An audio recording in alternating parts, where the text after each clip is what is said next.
Dredging for gold in Idaho.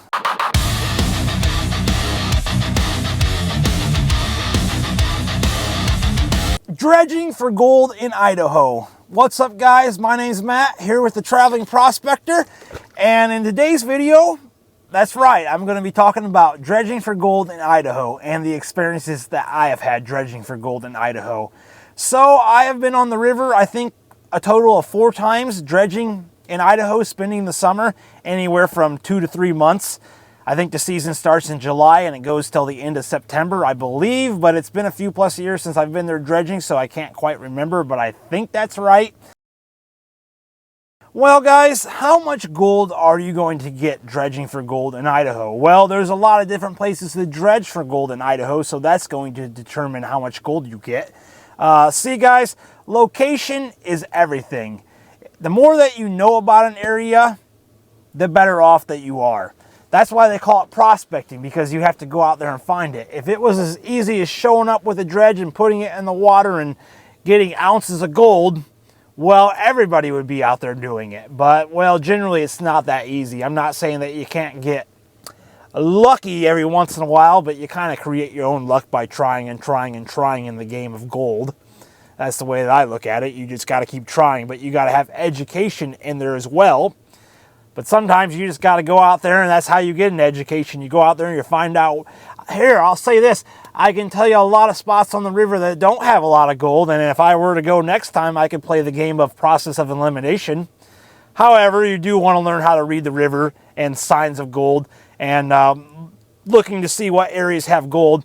One of the things that they say in gold prospecting in general, whether you're dredging or not, one of the best ways to find gold is to find an area that was a producer of gold before and then go to that area and go prospecting. I always look for the top producing counties, and then I know that, well, these areas had gold before. Do I think the old timers took every single speck out? Absolutely not. You got to think back in the motherlode days, back in the old days when they were getting that gold. Well, their processing of the dirt was not as efficient as it is today. They were really just going after the big gold, and they were pouring out a lot of the gold that they were getting. A lot of it was coming out of the other end of the sluice box. There was a lot more gold back in those days to take, so they were getting their boxes filled up, and they were also losing a lot of it, just like I said, because they weren't as efficient with technology as we are today in today's world.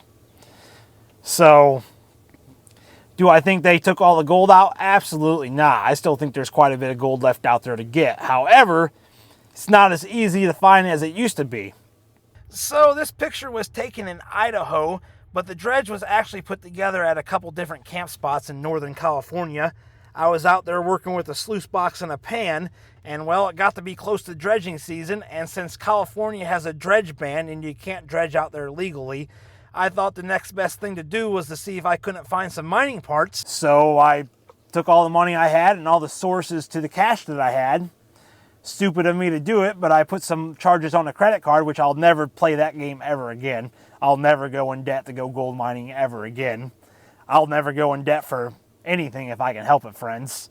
That's just my whole mindset. I don't want any debt. I don't want any debt. Because debt is bondage, and when you have debt, you don't have freedom. So yeah, I needed a lot more gold that season to make it worthwhile. I ended up finding 3/4 of an ounce. I had to move the dredge like 3 different times. And to me, it just wasn't worth it. Now, the next season, or 2 seasons later, I came back with a 4-inch dredge.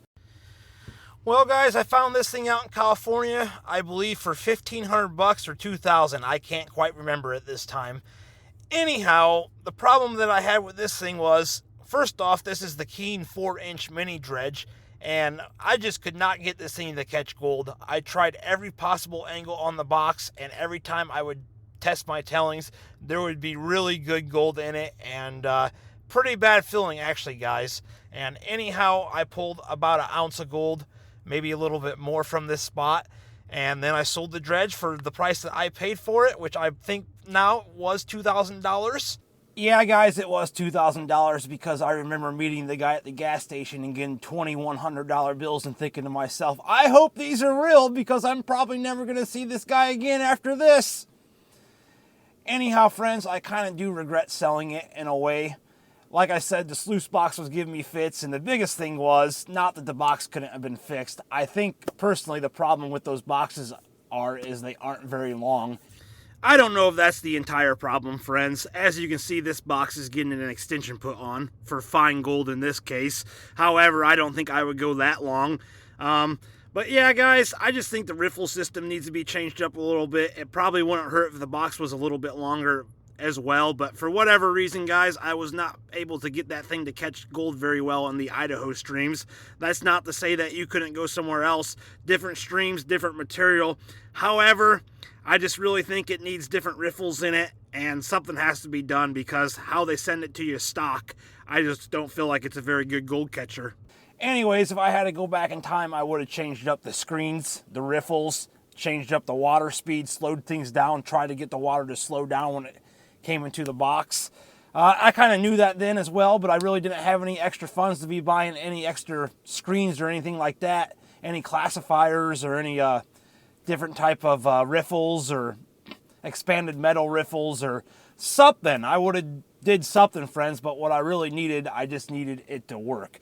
And I don't think that's why I sold the dredge anyway. I think it was because, well, at that point I had spent 4 seasons on the river in Idaho, and I still haven't found the type of gold that I needed to find.